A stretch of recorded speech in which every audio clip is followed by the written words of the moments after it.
What the movie playing shit? Hey, what's happening, people? It's your boys, Black and Blue, Ice Blue, and my man, Black and Ice. you tuned into the Black and Blue podcast. Got a few interesting topics this week, man, and we're gonna go ahead and hop on into it. First of all, man, we want to say keep your head up and free the homie 21 Savage, man. Ice doing the young player real dirty, man. Speak on it, homie. Yeah, man, that was like came out of nowhere too, right before kickoff. Yeah. you know, and I thought it was fake news, and then I had to look up and saw it on TV and like all the media outlets, like, damn, it really happened. And nobody didn't really know what happened, but the last I heard, because he was filling out some paperwork at immigration that would triggered everything. So Well, see, what people don't, what they say 21 Savage is actually, what is he, Dominican? A part of the UK, but yeah, he was born in the UK. But he's pretty much been in the country since he was like 12. yeah, Since maybe like 2005. His parents came over on a work visa, work immigration, and they just ended up staying. And he was one of the millions of kids or whatever situation lost in limbo. Now, about that time he was here, he got into a little bit of trouble at school and whatnot. When he was a teenager, he pulled a gun on somebody. Then he caught a felony drug charge. All that to say is he wasn't deported then. and actually, I learned that they didn't even drop that charge. Right. And last I heard, his lawyer made a statement saying because something that happened to him as he was a teenager. I think he was Right. shot at whatever, and because under that stipulation as a minor, he should be able to stay. Right. So I think it'll work out for him. I mean, I hope it Oh yeah. does. I know he has a family and everything, to take care of and whatnot. So yeah, man, to stay up. But like it's almost like why now though? Like I said before, Yeah, him, all these charges or whatever happened to him. If that was the case when he was doing bad, you would have went right. after him then. I mean, the man went on a tour with Post Malone last year. Had a number one hit single. I mean, it's not like he was hiding. Right. All of a sudden, but he's always been a positive. Like he did a few. I did a story on him a while back, and I talked to him before. He did like at the literacy program. He was teaching kids from the hood. Put like $1,000 in it to help them open up Yeah, bank I accounts. think it was 21 Yeah, kids and two yeah, thousand you know what dollars I'm each. saying? He was doing, really Yeah. doing.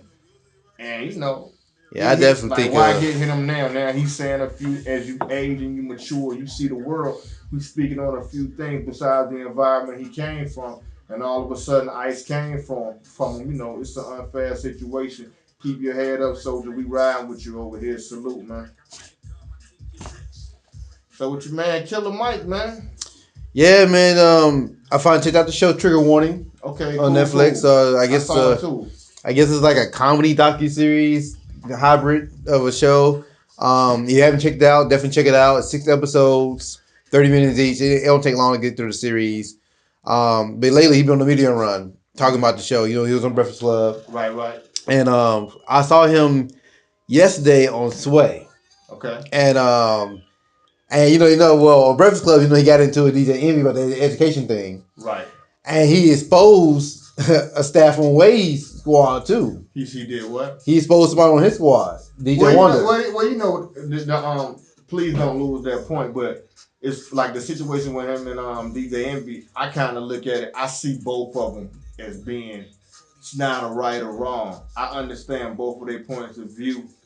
And having a child myself, I understand it. You want them to go to the better schools where they're gonna learn more.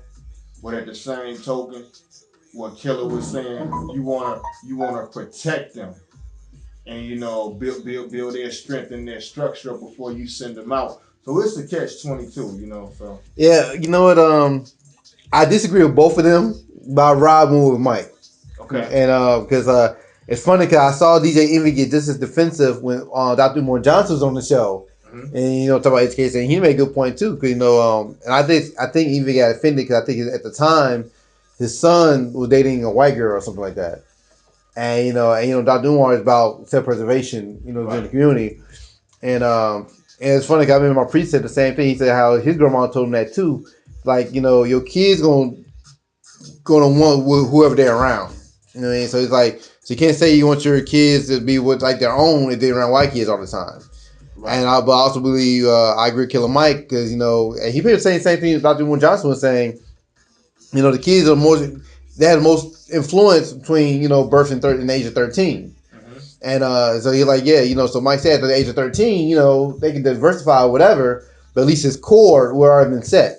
Right. Well, I totally agree. Yeah, with that, yeah, well, what I disagree with Killer Mike is the whole public school system because to me, the black school is still not a black school to me. You still teaching that white curriculum. You still teaching their point of view. But I remember it's a lower level. Yeah, right. On top of that, so that's why I say that's a catch-22. You can't. It's not. But you also made a point too, because public school money comes from property taxes. So Killer Mike was saying if you kind of like, I think you were saying you say in the community, like say Envy bought that big ass house in the black community, there'd be a lot more money going to that public school they could have benefited from. They can't benefit from none of that. He's out there in the white neighborhood, Right. But you still would send your kids to the hood to play basketball, though. You know what I mean?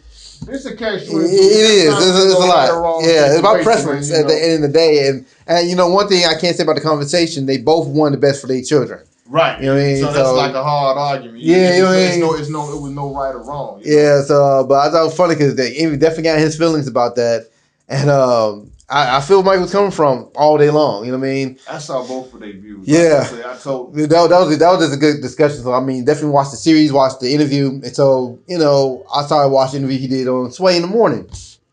And him and Sway, Sway always had respect for Killer Mike over the years. I'm sorry, but like even to go back when Envy was talking about what his daughter was learning in school about finances, and learning business and stuff, and learning business. That point itself, he's paying that type of money for that education.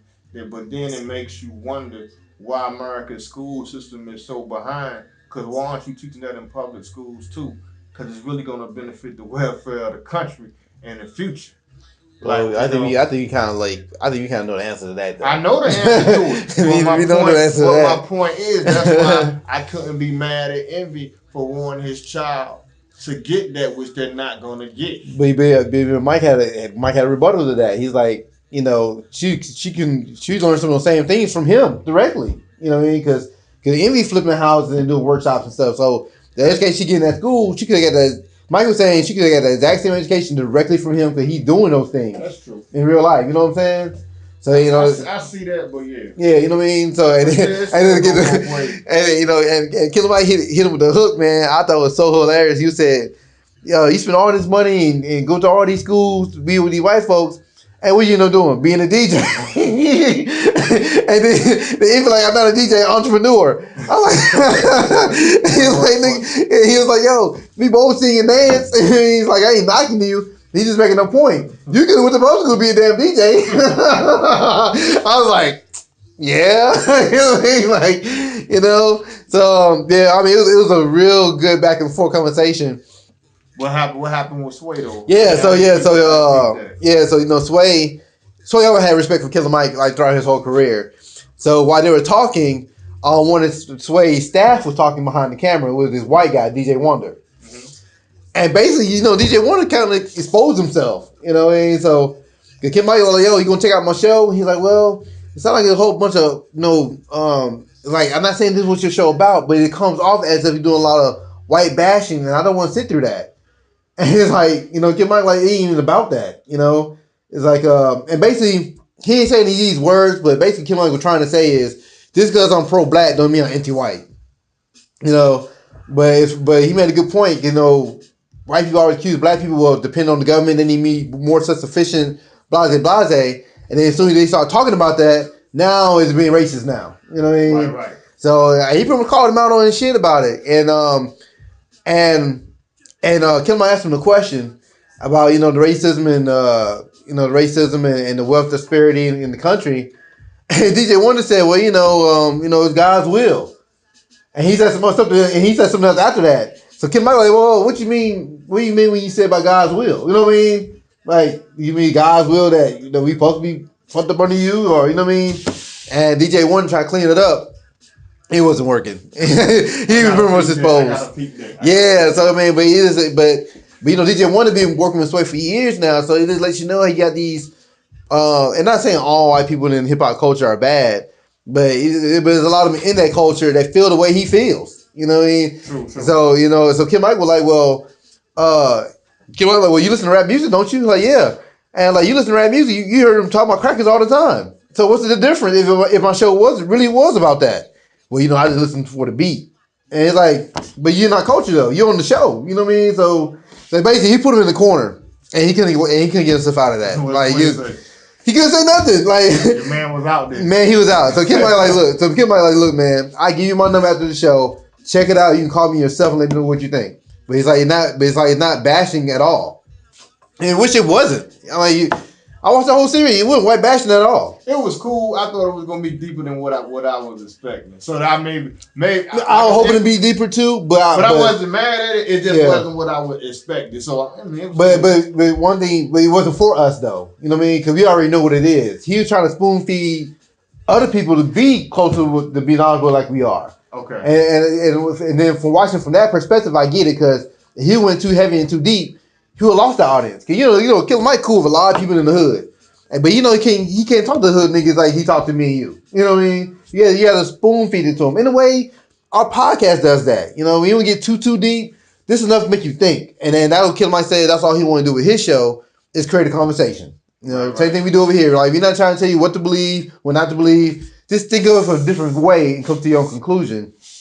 Killer Mike do the exact same thing with his own show. Right. So, and I thought it was great. And he made it funny because you gotta be kind of entertaining at the end of the day. So he wrapped education around the strip club. Basically, that's what he did the whole series. I mean, the foundation of that show was the Blue Flame.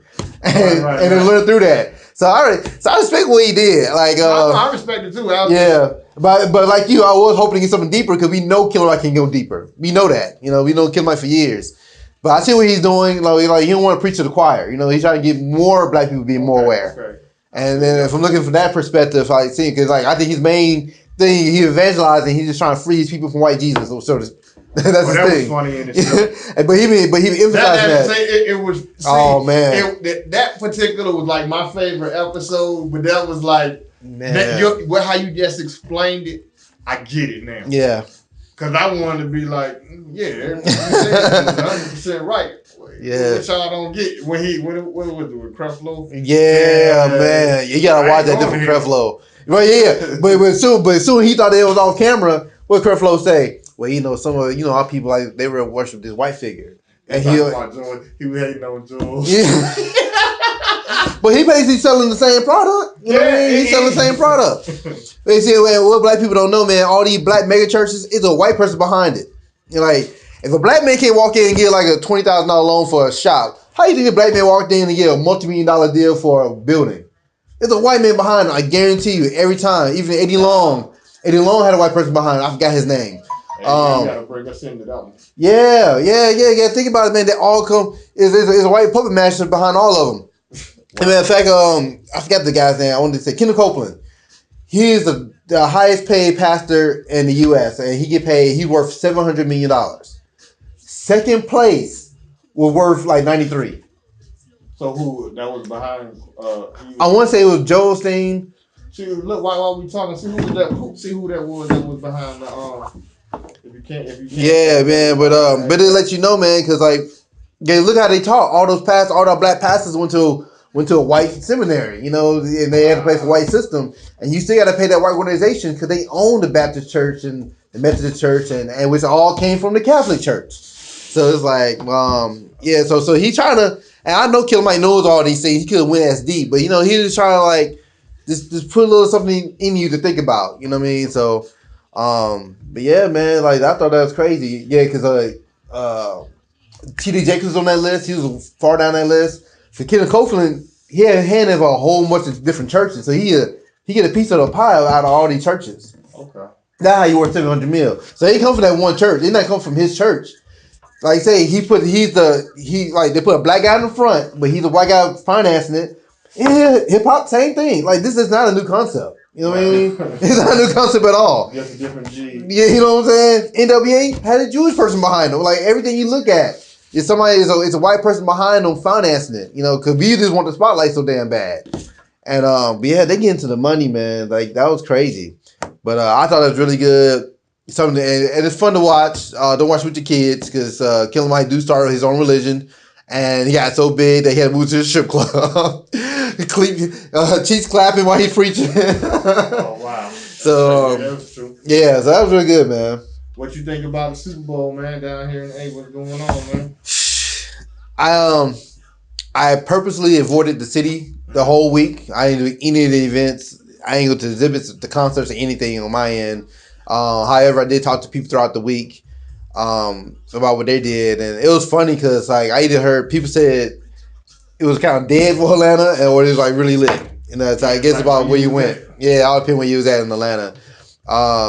Really, really expensive.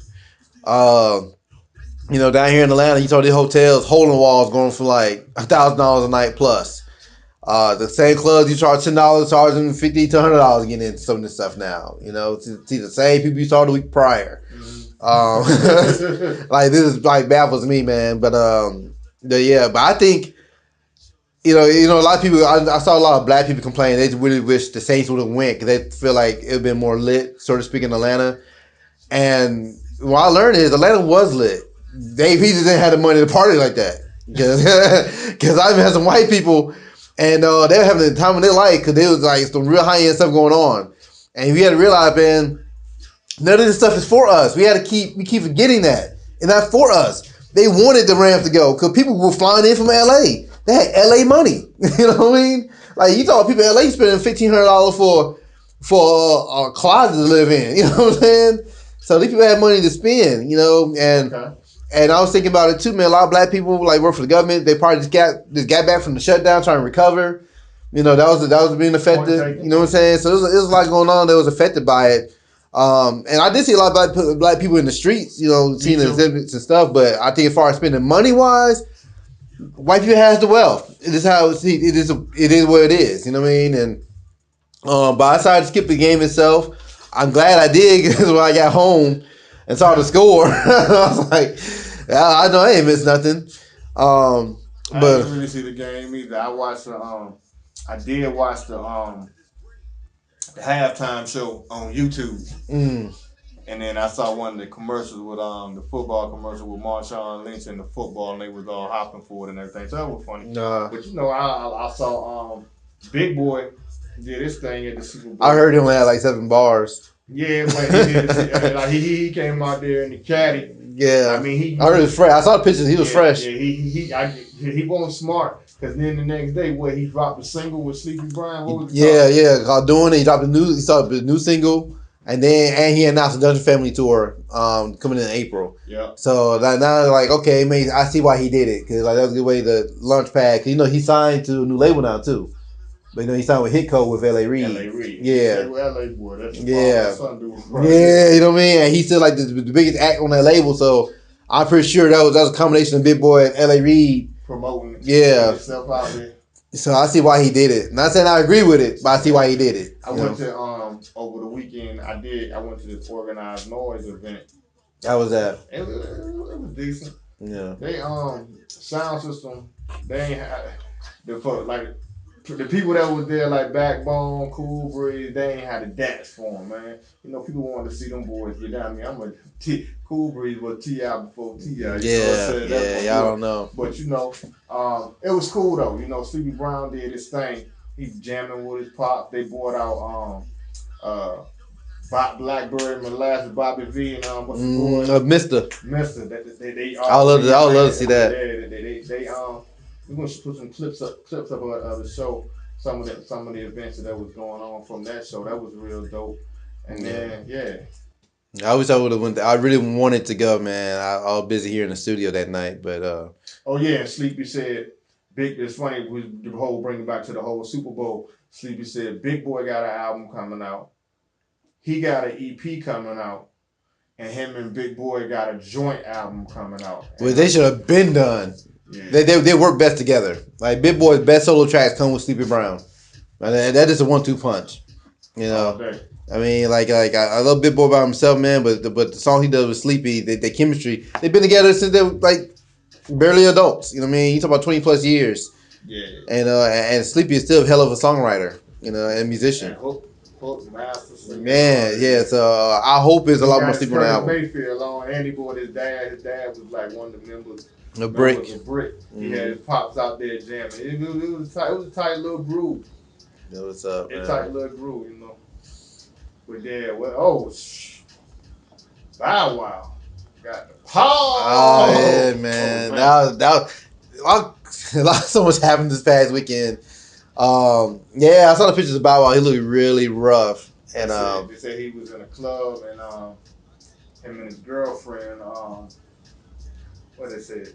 They say that Mr. Moss, a real official statement said Mr. Moss Bow Wow stated Miss Leslie Holden, his girlfriend, was all over another man's body in the party. A man Mr. Ross referred to as Shaquille. Mr. Moss stated that he felt disrespected by her behavior, that the argument became heated, and that Miss Holden started yelling loudly and calling him a bitch ass nigga. And they saying that the guy may have been Shaquille O'Neal. wow, I didn't hear that part. That's the rumor mill. Wow. That ain't nothing. Allegedly. Yeah. I just want to speak about the double standard of that because, like, we all know Bow Wow been catching L's for years now. Like, last time, he got caught lying about the private jet thing. You know what I mean? And they clowned him for that. He really do. I mean, he's crazy in real life. He do some stupid shit, but and he really does. I mean, it's hilarious. But it was a trip seeing how many women going in on him and getting his ass whooped. And like I said, it come off as if he was just really, he was holding back. He didn't want to hit her. And But see, the double standard to that is because we just be fair. That's what happened to Chris Brown and Rihanna. Yeah, Bow Wow beat her ass. And you see what happened with that situation. Yeah. So, but then when he don't put it, well, they saying she said we don't know the truth. She said he was dragging her by her hair too. So they does not say it's one sided. But if he didn't put hands on and he getting clown, it's like damn if you do, damn if you don't. Everybody should keep their hands to themselves if they don't want to get hit. I mean that shit basically what it is. Yeah. My thing, like, I saw this one post on social media. It had a picture of Bow Wow and this other woman who was really abused by her boyfriend, and it's like, you won't find that girl getting hit being funny, then Bow Wow being hit shouldn't be funny either, and that's a very good point. You know what I mean? So, but yeah, man, this culture, man. I know it's dumb standards and everything, man, but it's just something to think about. Like if Bow Wow would have whooped her ass the same way he got his whoop, that'd be a whole different headline. You'd be like, Bow Wow's canceled. Y'all would, and this climate right here, this system climate we living in right now, y'all would have drugged him. You know what I mean? So I mean, if he really did not hit her and he really was holding back, I commend him for it. But at the same time, leave the crazy women alone, bro, because like. I'm pretty sure that probably wasn't the first time she wilded out. And the latest segment of what got niggas riled up this week. Before they on to the next thing, your boy taking Liam Neeson said somebody in his family had got raped, and just some years back, and he went out looking for any black guy, and he was in the mode that he would want to kill somebody. So he's catching flack for that. He's being canceled for the moment. I said for the moment. Right, for the moment. What you think? I'm like you. I saw all the rage, but I was like, there's so much other shit. Man, I was like, whatever. The only thing I was thinking, like, why you even bring that up? I mean, I know when you promoted the movie. Yeah, why you? But you could have kept that, bro. Like that's something you take to the grave. Yeah, he said he's not racist. Yeah. And then they said he said it on. It just so happened to be. Oh, salute to happy birthday to Trayvon Martin. Too. Oh yeah, he made a statement. That ain't why he made the statement on Trayvon's birthday, but it is a bit by coincidence. But he would have been Trayvon, rest in peace, my brother, Young King. Yeah, he would have been. George Simmons. Yeah, he would have been 24 if he was still alive. Yeah, that's crazy, man. But yeah, Liam Neeson, I was like, yeah. Yeah. It's about your man Cory Booker, man. Man, so February 1st, he announced his run for president. And I just gotta say one thing. It's no problem. But why all these black candidates picking these fucking dates like Martin Luther King Day and the first day of fucking February?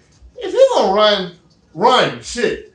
It don't make automatically, I don't trust you. You're trying to play with people's emotions already. Like that's you playing the game when you announce it. Yeah, you already insulted me when you do that. Like, man, yeah. So I was already insulted when he did it on February 1st. Like, if you ain't gonna get on Kamala Harris. But yeah. But he was on the Breakfast Club. I guess this was today or yesterday or whatnot. Mm-hmm. And I didn't want to watch that whole interview. I saw 10 minutes of the interview, and that's all I needed to see. That's why I fuck with Charlamagne, because Charlamagne came straight out. He was like, yo. Charlamagne came out, like, when the first question he asked him, like, yo, so what is your black agenda? What are you going to do specifically for the black community? Straight out, because that's all we really want to know anyway. That's what you coming on the Breakfast Club. No offense to nobody's show. But we watching it because we want to hear what you got to say. We tuning in. That's the biggest. That's the biggest point. Man, he ducking jive around that question. So he did it for 2-3 minutes. And Charlamagne, he was just leaning back, and he, Charlamagne like, you still answer my question again. What are you gonna do specifically for the black community? And Cory Booker kept jiving again, talking about, he kept trying to make things all inclusive. And, I can tell by then Charlamagne just gave up on it. But, but they just proved my point. I said this on the last show. Nobody really pro-black or really for black people going to be running for president. Prove me wrong, because I have yet to see it. He got a few things in Newark and stuff. I'm talking about Cory. Yeah, but you're not doing anything specifically. You know what I'm saying? You cannot appease white people and then say you're pro-black. It doesn't work that way. Okay. You know what I mean? Ain't mad at it. You know what I mean? So, and people got to realize that, man, because people still think that you can vote yourself out of oppression, my nigga. No, you cannot. It's not how it works, So it's like, yeah, man, like, and I ain't saying who to vote for, who you shouldn't vote for. I'm just saying pay attention and listen to these people. Don't be so caught up in where they be driving you. Listen to the verbiage, like all in the details. And Charlamagne caught on quick. I caught on quick. Like, every time Charlamagne said black people, he said Americans. You know what I mean? The rules are different for black people. So how you think you put out a bill or agenda for the general public and it gonna apply to everybody the same? And it's not like that here. So like, nah, man. So but yeah, F Cory Booker. And honestly, damn. I'm going there, man. Like, all right, okay. And be honest with you, look at it enough to be honest. I don't even have to. Like, I already know you about, because he said some other stuff in the past I didn't care for.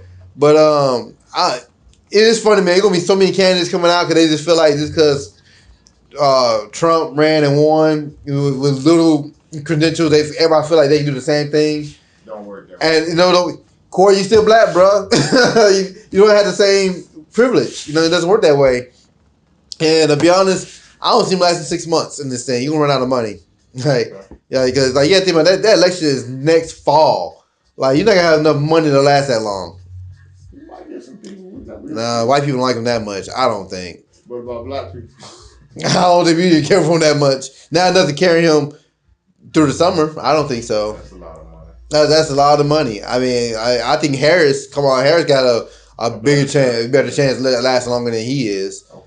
And like I said, I don't like neither of them, because after doing more research on Harris, found out her first black experience when she went to college. Yeah. Like, you grew up in Canada. You know what I'm saying? I wonder why everybody kept mentioning Howard. Nobody mentioned before that. I look at before that, you weren't even in America. You was in Canada. You was in Montreal. You right? Well, we gonna keep it 100. That's Barack experience, ain't it?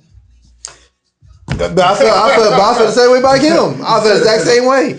Hell, he said it himself. We fell in love with Michelle. That was the connection right there. Yeah, right. Yeah, that ain't gonna happen with Harris because she married to the white dude. So yeah, that ain't gonna work in her favor.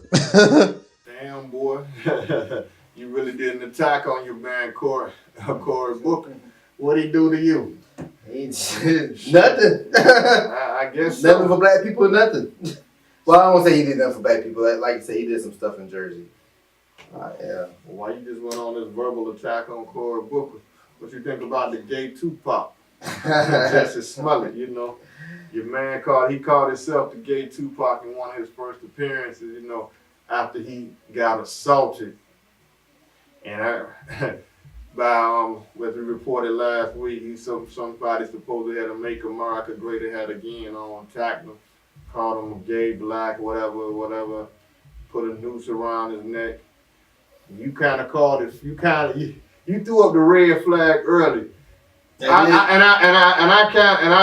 agree with you. I was like, you know what? I'm still gonna give him the benefit of the doubt. Tiger. What they say? Tiger over to the runner. I'm just waiting to see. But you went in early. Yeah, I went in. I was about to hold back, but it was too many red flags for me to hold back on that one, bro. And I know it was a very unpopular opinion at the time. At the time, I think it was only like me and everybody do really going in on Jussie. And everybody didn't go in on it either. She just said, just don't believe everything you see in the headline. Mm-hmm. And I felt the same way. Like, I'm not denying that he was attacked. I never said that. But I was denying that story, that BS story he gave us. And man, but out there, looking for a date. Yeah, so kind of what it seemed. So a week later now people thinking how I'm thinking now. So now y'all want to switch teams now, and see it my way. And now I see I watch Joe Budden podcast and his whole crew going in, and after that was on the other side of the fence too. And but Joe Budden, I had to give props to Joe, man. He did bring up a point that I did not mention last week. He's like, who the hell keeps a noose on the neck for 40 minutes waiting for the cops to show up? I was like, got a point. Like, as you get your ass, but we try to get the shit off your neck. You know what I'm saying? We kept it on your neck for 40 minutes. Oh, yeah, bruh. So, and then, Chicago police looked at hundreds of hours of footage around the neighborhood. They couldn't find a thing. So, I'm waiting for y'all to wake up and counsel Jussie. Since y'all counsel people so much. And see what happened, man. But I didn't give y'all an update on that. But, yeah. Okay. Yo, before we sign off, man, I want to give a prayers and a shout out to the homie Freeway, man. He had a kidney transplant in Baltimore, Maryland this week, man, and he's they say he's in good condition. And he sent out a tweet. He said, "Thank y'all for the prayers and the support." He said on Instagram, "Everything went well. The surgery went well, and I'm recovering. God is good. I got the new kidney. The doctor said everything's fine. Other than that, thank y'all, man. I really felt all the prayers. It mean a lot. Salute the Free Philadelphia Freeway, my brother. Get well soon. You tuned into the Black and Blue podcast, and we're going to catch you next week. Peace."